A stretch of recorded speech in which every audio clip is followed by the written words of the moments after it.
Welcome. You're listening to The Best of Investing. I'm your host, Edward Brown, along with my co-host, Nam Phan of Pacific Private Money. Mark Hanf is off today. Our phone number is 888-912-1190. Use that number to answer the trivia questions for a 5-pack tanning certificate given away during this show. And the certificate's not sponsored by the radio station, but by Tan Bella Tanning Salon with 2 locations in San Francisco and 1 in Marin. You got to get your tan on. Today's trivia theme is general trivia. Now, today we have a special guest, a friend of the show, Bobby Sharma, whose real estate meetup group has over 5,000 members. Hey, Bobby, welcome to The Best of Investing. How are you? Thank you, Ed. Thank you. Welcome. Great to be here. Great to be here. Thank you. And now, Bobby, you were in California, and you decided to make the move as far east as possible to Florida. Tell us about that.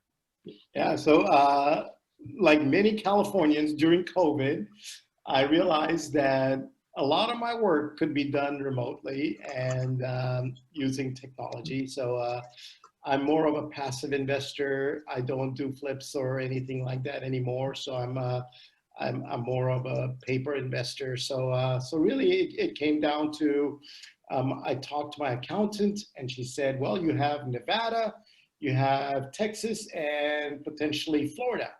Yeah. And I was thinking about moving to Austin, and then I started reading about all the crazy real estate prices in Austin. So I said, you know what? I've never lived on the East Coast, so no state income tax, business-friendly environment. The prices are skyrocketing here, just like everywhere else in the country. Yeah. But the primary reason was just lifestyle, and maybe the no state income tax was a bonus. Wow. Yeah. That's great. So when did you make the move? Now it's this Saturday. It's going to be exactly 4 weeks. So 3.5 weeks so far. You just moved. Wow. That's okay. fantastic. So we can't ask too much of your experience yet because it's yet to be seen. You have to kind of go through all the hurricane weather and all that other kind of fun stuff, but it'll be kind of fun. That's interesting because Bobby and I go way back. I mean, certainly my time at Pacific Private Money. I've known Bobby. I think I've known you now for like 10 plus years. 10 plus years. And you've been doing your meetups, which I think we'll get into quite a bit in a little bit. But maybe you can tell us, like, your meetups, being where you are. I know a lot of your members are national in scope, but I always saw a huge turnout in the Bay Area. Are you going to continue? Are you going to be coming out for some of these? Or are you going to do virtual? Like what's thanks to Private Money and the Pacific Private Money, you, Mark, Ed, look, I've been able to grow the meetup, like over 5,000 members. So I'll never give that up. But what I have decided is every 2 months or maybe every 3 months, I'll come back to the Bay Area. I still have my real estate in the Bay Area. I still have my friends in the Bay Area. So, the Bay Area is always going to be home, right? And so I'll come back. I'll do the events. Maybe this time around, the events are going to be, I used to do the 1 or 2 hour events, but now I'm thinking I'll do like a 4 to 6 hour event, but maybe every 2-3 months. But it's going to be a larger event with more presenters, more education, more networking. So that's kind of, and I'm very fortunate that one of my friends, he's going to let me use his facility. So yeah, hopefully it's going to all work out as people get comfortable meeting in large groups again, right? They need to get over that. So yeah. Have you been doing Zoom meetup groups all the time? Okay. And and how many people can get in a Zoom meetup group? Well, there's no limit, but I've had 150 people show up once. But usually it's now running at about 80 to 85 people. But the good news about the Zoom is now I'm getting people from Los Angeles, Phoenix, Boston that are joining, which of course was out of reach before. Even Reno, Nevada, I've had people join from, many different places. Yeah. But going forward, I think I'm going to do a hybrid. So 1 Zoom meeting and then 1 in-person event. So that's a good idea. Yeah, and you always, all your meetups, you always have some good presenters, good information for everyone. Let's see here. But we're going to cut to a break for a minute. But if people wanted to join your meetup group, how would they do it? Yeah. So it's just called if you go to meetup.com and you just search for Bay Area Real Estate Moguls, they'll find me over there. So Bay Area Real Estate Moguls. Why is it plural? Because there's only one Bay Area real estate mogul. I know. There's only one Bobby Sharma. There's only one Namfa. That's it. Okay, guys, we're going to cut to our first commercial break. And here it is. Again, we're talking general trivia here. It's kind of an interesting one here. What is tattooed on Popeye's arm? And again, Bobby, if you know the answer, don't say anything yet. He's got a tattoo. I guess it was in vogue back then, you know, and just like it is now. So the question is, what is tattooed on Popeye's arm? Call 888-912-1190. The first caller with the correct answer is going to win that tanning certificate. Stay with us. You're listening to The Best of Investing with Edward Brown, Nam Phan, and our special guest, Bobby Sharma. Don't touch that dial. We're going to be right back. Welcome back to The Best of Investing. Again, I'm Edward Brown, your host, along with Nam Phan of Pacific Private Money and our special guest, Bobby Sharma. First trivia question. What is tattooed on Popeye's arm? You know, I should have Googled that during the No, fair Was it- Googling. I don't Anchor? know. Yes, an anchor. Very good. All right. Okay.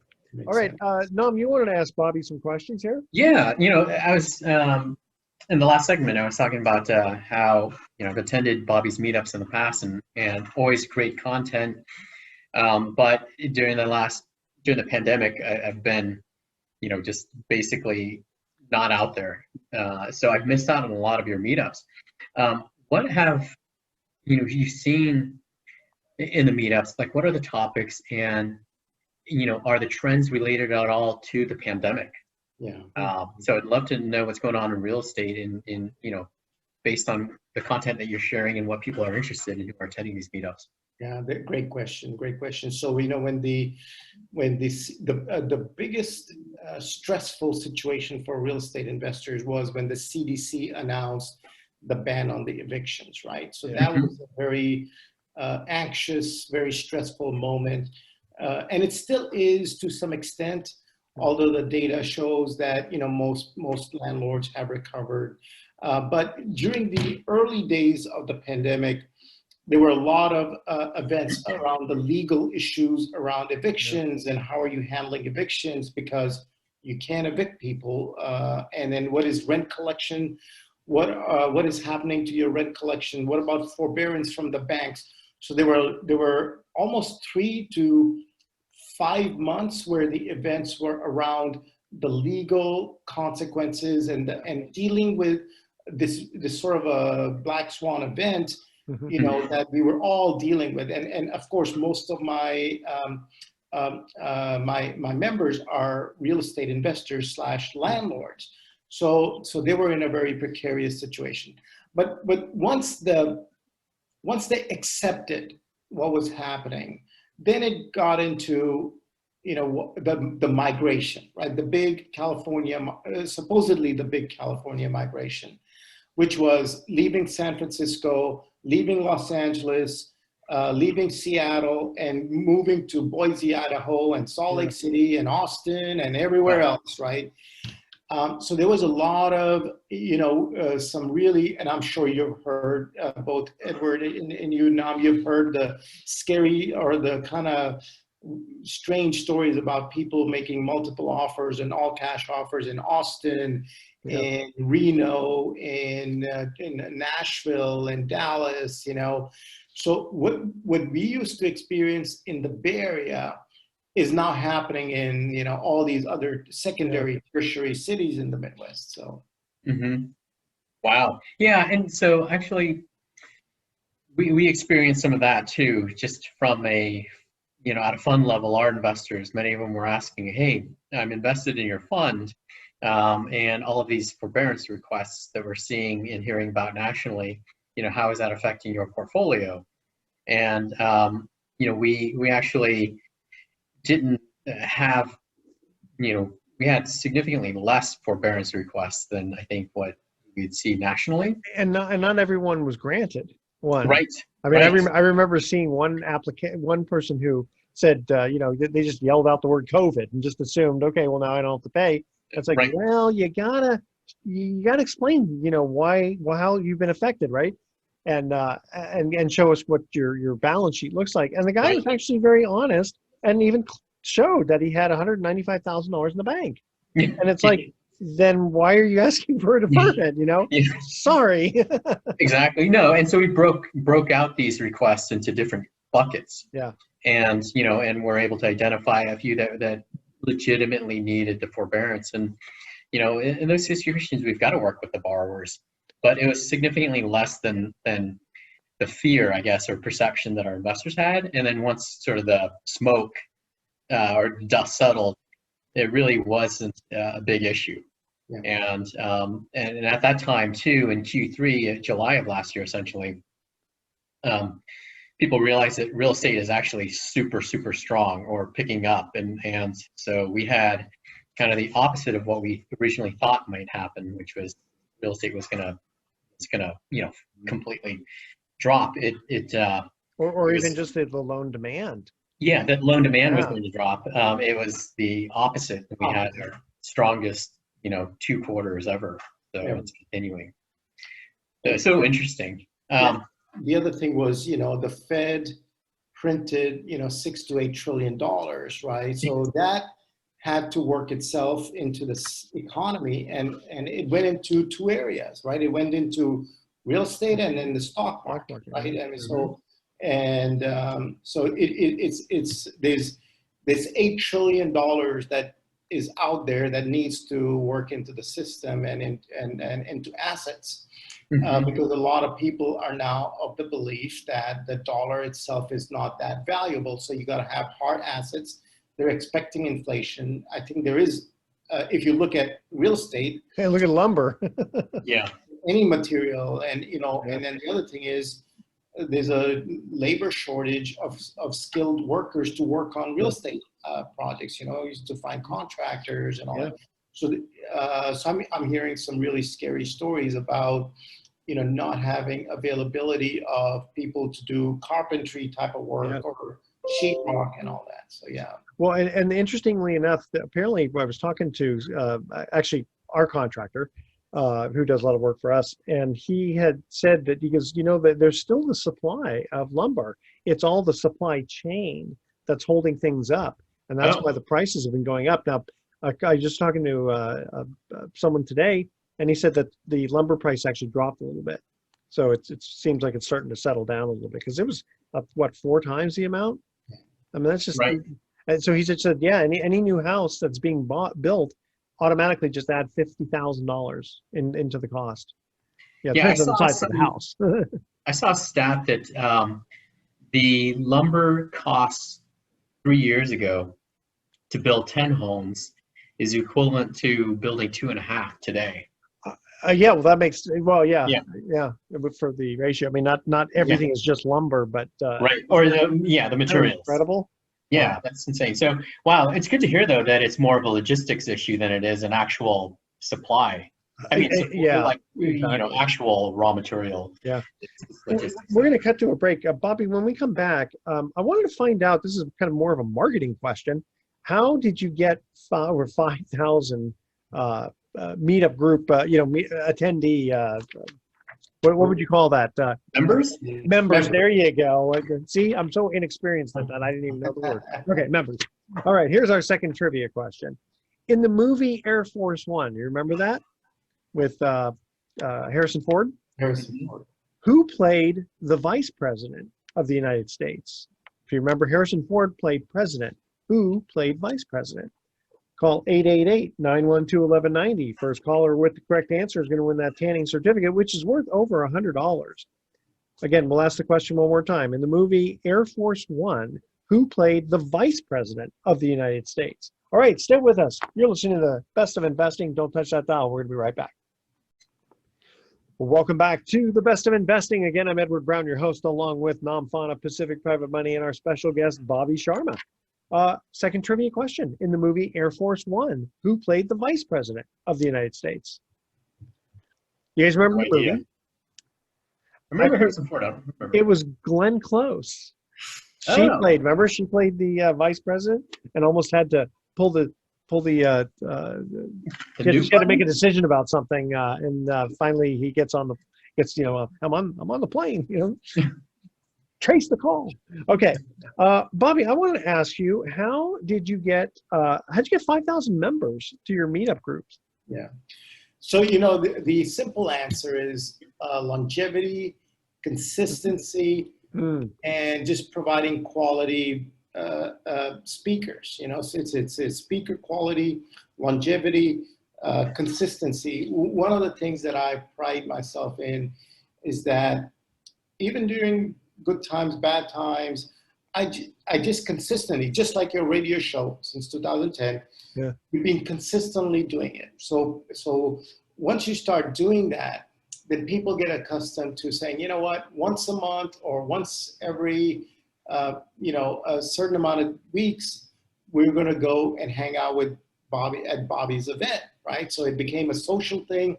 It became an educational venue. It became a networking. But the most important thing was the networking, right? And how did you start out though? Yeah. You had to start from somewhere. Yeah, I had to start. So yeah, I was living in Emeryville, and what was happening was back in those days, all the good meetup events, real estate events, were taking place in San Francisco or San Jose, and there was nothing in Alameda County. So I was coming from work, then I'd go drive an hour and a half to go to San Jose, fight the traffic. So one day I said, you know what, I'm just going to start a meetup in Oakland. So I picked a venue. I was in Emeryville, and I'm like, most people don't know Emeryville, but I'll try Oakland. Yeah. So I met near the Tribune office. There was a bar downstairs, and sure enough, I made an announcement, and 3 people showed up. Yeah. And so a month later, I did it again, and about 7 people showed up. Okay. And the next month, we packed the bar, and it was a small bar. It was a very tiny bar. But so we went and found another bigger venue, and then we ran out of the space in that bigger venue, and then we just kept, we went to the Chevys in if you know where the Chevys is in Emeryville. Yeah. So they gave us a space. They gave us a banquet room. And, so we used to meet there. And then luckily the break came about 5 years ago when a gentleman reached out to me and said, listen, we have conference rooms. We have this area, very professional. It can hold 200 people. If you want, you can use it. And it was Bardia from New York Life. And he didn't want anything in return. He's just the greatest guy. Just wanted to do some networking. He's still to this day one of my biggest greatest friends, and a big supporter for our meetups. And then thanks to Nam and Mark, they supported the meetup group as well. So over time it just grew, and consistently during the rough years, and then it started out in 2011. And it's been growing ever since then. Even during pandemic, there was a slowdown, but then people realized that they needed to come online to learn about what to do with the different situations. Yeah, sure. And then I saw a spike up. So yeah, it's definitely growing. I've launched a new meetup in Miami area as well, so I can't get away from networking with people. So we're That's doing awesome. Yeah. You're bi-coastal now, so you'll have meetups on both sides. That's great. I'm hoping. Actually, I'll have to find a reason to go to Miami, and we'll hang out. Yeah. They have events there all the time. It should Hey, be very easy for you to find a reason to visit. Yeah. All right. Yeah. Noam, I'm going to move over to you because we have an email question that comes in. Sure. It says, if I want to redeem shares in any of your funds, how long would I normally have to wait? Okay. Yeah, it's a good question. So the question essentially is, the email questioner is referring to redeeming their shares in any of our funds, the Pacific Private Money Fund, the North Star Capital Fund, the Pacific Southwest Note Fund, or the Freedom Fund. And essentially as a shareholder, you can redeem your earnings, and the time frame though does vary. It varies because of the available liquidity in any of the funds to process a redemption, and also how often the funds process redemptions. Three of our funds, you can usually redeem anywhere from 2 weeks, like the Freedom Fund, because it's designed to be highly liquid, to maybe 4 to 6 weeks if it's the Pacific Private Money Fund or the North Star Capital Fund, because sort of by design, those two funds are meant to be, to have all the funds lent out, except for maybe a little bit for liquidity purposes. But generally, for those three funds, it's anywhere from 2 weeks to 6 weeks. And then the North Star Capital Fund is quarterly redemptions. So if you want a redemption request from there, because they do their fund management or fund accounting quarterly, that's usually the time frame it takes to redeem. Okay, so the Southwest Fund, that's also going to be only 2 weeks. The Southwest Fund is also like couple weeks, right? Yeah. We're actually a little oversubscribed, actually. So it's kind of interesting. I'm one of the managers of that, and we've been telling people who were interested in it, hold on to your money, because if you invest, it's just going to sit in the 0% account waiting to get deployed, at least for a month or two. Yeah, and essentially all of our funds like that, where you first invest, is essentially undeployed or sitting in non-interest bearing until you need it. And the different funds have different kind of loans that they fund. Yeah.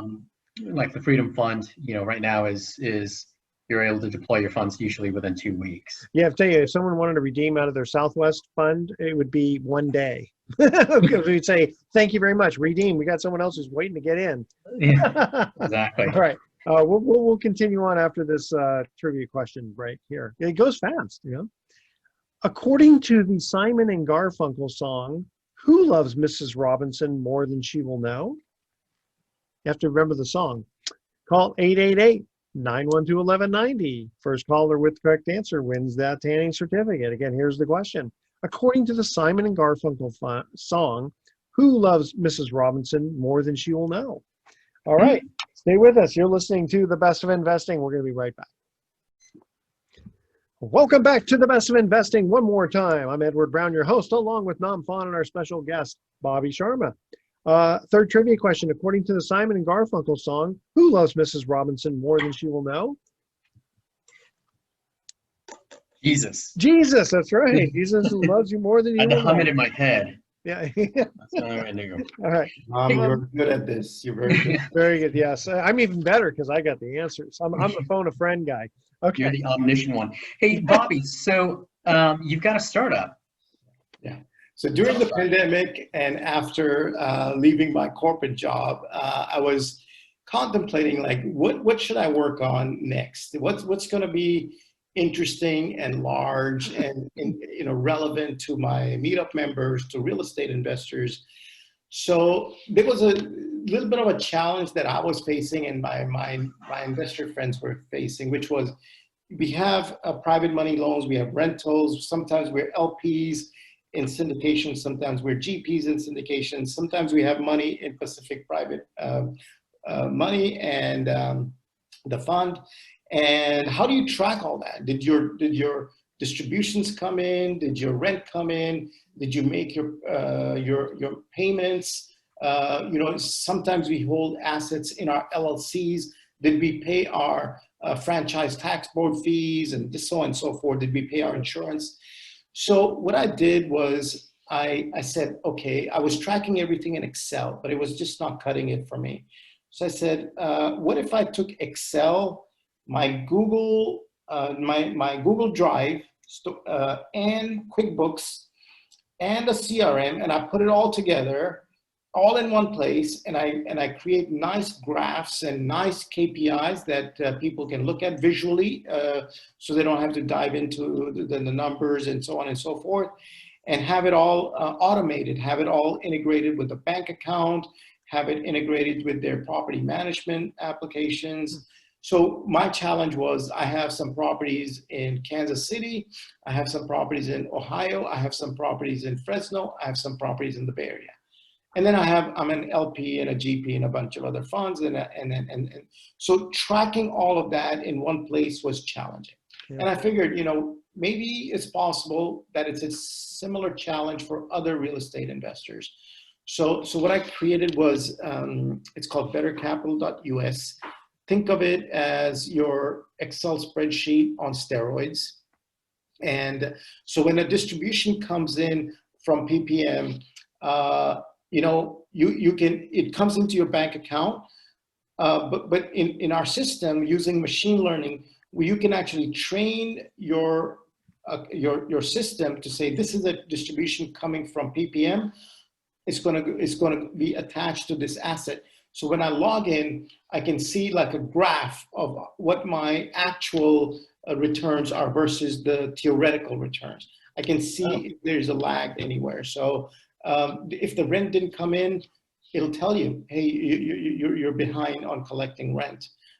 So anyway, that's what I built. It's completely free to use. It's called bettercapital.us. But that's what kept me busy for the last year and a half. Now, if it's That's free, really if cool. it's free to use, then how do you make money on it, or how did you recoup your costs of putting it together? Yeah. So the way we're going to make money on this is we have relationships with training companies. We have relationships with partners. Also, I'm a licensed real estate agent. So if people purchase, we will create a marketplace in the platform.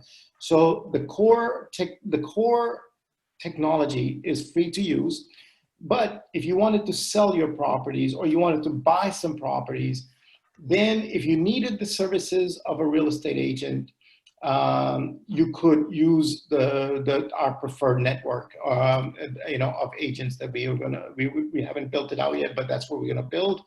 But those are the agents that are going to work with us, sort of the top agents in every market. So they'll pay a fee to be on your platform. They can legally pay us a fee. Yeah. Interesting. Okay, that sounds pretty good. That's awesome. Yeah. Before we get to the break, I do want to ask Nam for a deal of the week, because we're going to cut the break pretty soon. I want to get a deal of the week in here. So deal of the week at Pacific Private Money. This is one that we talk about how we lend in California only right now, but actually we started doing some business purpose loans out of California. But we have a scenario this week that's for Hawaii, and it's an $8 million purchase. So we don't lend in Hawaii, but this borrower has 2 homes that he owns free and clear in California that total, I believe, 11 million or so. And essentially, they total a little bit less, but essentially we're just going to cross collateralize and do a bridge loan where we're actually not taking a lien position on the Hawaii property. We're just giving him actually 2 cash out loans from his existing California residence so he can complete the purchase. Now, you think, geez, $8 million, why does this person need private money? Certainly they're qualified for a bank, and they are, but, just like so many other bridge loans we've been doing, or construction loans that we do, people just come to us because of speed and really just because of ease of service. And so in this case, they want to make a non-sale contingent offer. Their plan is to liquidate or sell one of the California residences to pay us off. But in the meantime, they need to be able to make an offer that's non-sale contingent.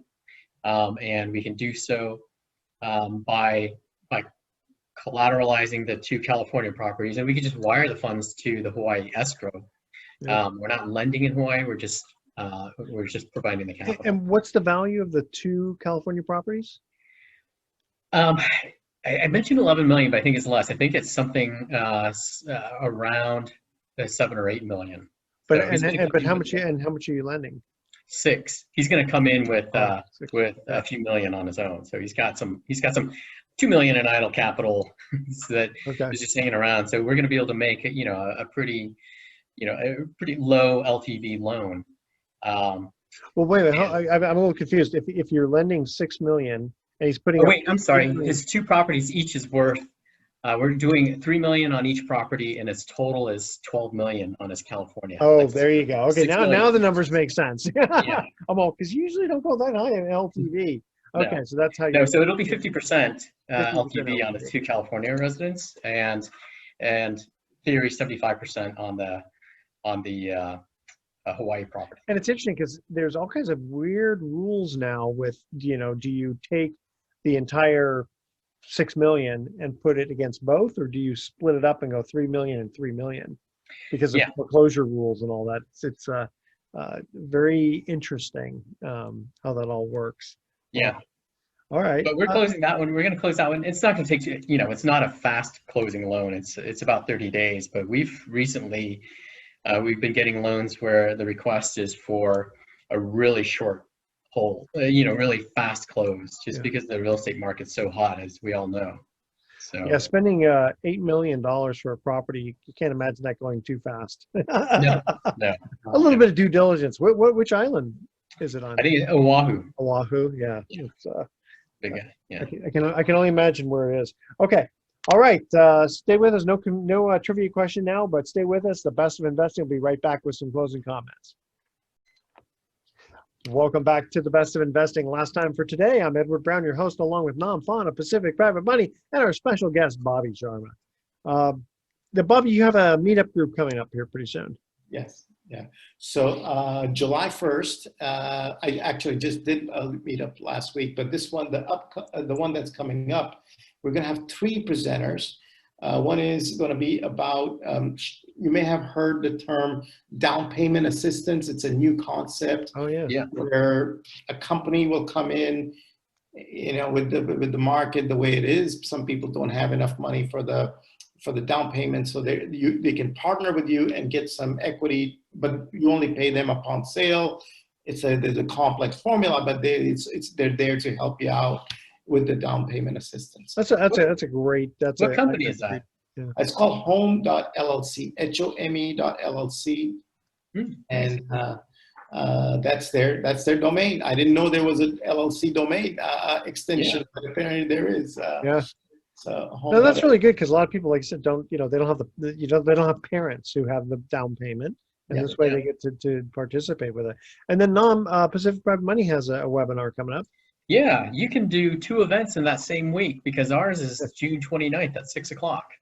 It's virtual, so we're not ready to see people in person just yet. Actually, is yours virtual? It's online as well. Okay. Mine is online as well. Okay, and then they go to meetup.com and then look for real estate moguls. Yeah, Bay Area real estate moguls. If they or they search for Bobby Sharma meetup, they'll find me. Awesome.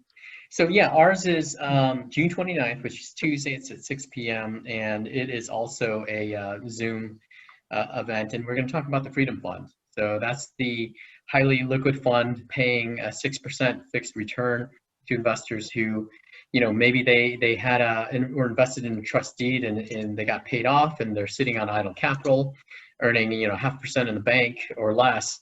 And if they want to earn 12 times that they can invest it in the Freedom Fund. And so we'll talk about that and the kinds of loans we put in the fund and why we can provide that high liquidity that we talk about. So that's again June 29th, Tuesday, 6 p.m. To register, give us a call at 415-883-2150 or go to our website, www.pacificprivatemoney.com, under the invest section or the events section. So, and with all of your funds, they're all no load. Yeah, exactly. No load meaning there's no cost other than your investment to become a member, and no load getting out once you're beyond the 1-year lockup for the Pacific Private Money Fund and the Northstar Capital Fund. Effectively, there's no lockup on the Southwest Note Fund or the Freedom Fund. So very good. Yeah. And Bobby, before we cut out for our thoughts for the day, why don't you give out your information also one more time? Thank you, Edward. So really easy to find me. It's Bobby at bettercapital.us, or you can call me, text me at 650-200-8594. But Bobby at bettercapital.us is And usually. even though you moved to Miami, I like that you kept your California number. that's, Means he's coming back. that's not going anywhere. Yeah. All right. If you guys are ready, we're going to cut out for the day. Actually, Nom, why don't you give out your information one more time? Yeah, sure. You can give us a call at 415-883-2150 or go to www.pacificprivatemoney.com. We're located in downtown Nevada's financial district. I know, I love Financial district because Wells is across the street and Bank of America is on the other side. That's right. And Bobby Yeah. Sharma, thanks again for joining us. Okay, here we go. Here's our thoughts of the day. People who use selfie sticks really need to take a good long look at themselves. And what concert is worth just 45 cents? Well, 50 cents in Nickelback. I like that. I knew no one would like that one. Those are what they call the dad pun jokes. You got to That is a total dad joke. Yeah. Horrible. Actually, now that my daughter is older, she actually likes the puns. She calls them the dad jokes. All right. Tune in next week to The Best of Investing. We'll be giving away more free prizes for answering trivia questions. Thanks for listening. On behalf of our team, I'm Edward Brown, wishing you the best of investing. So long.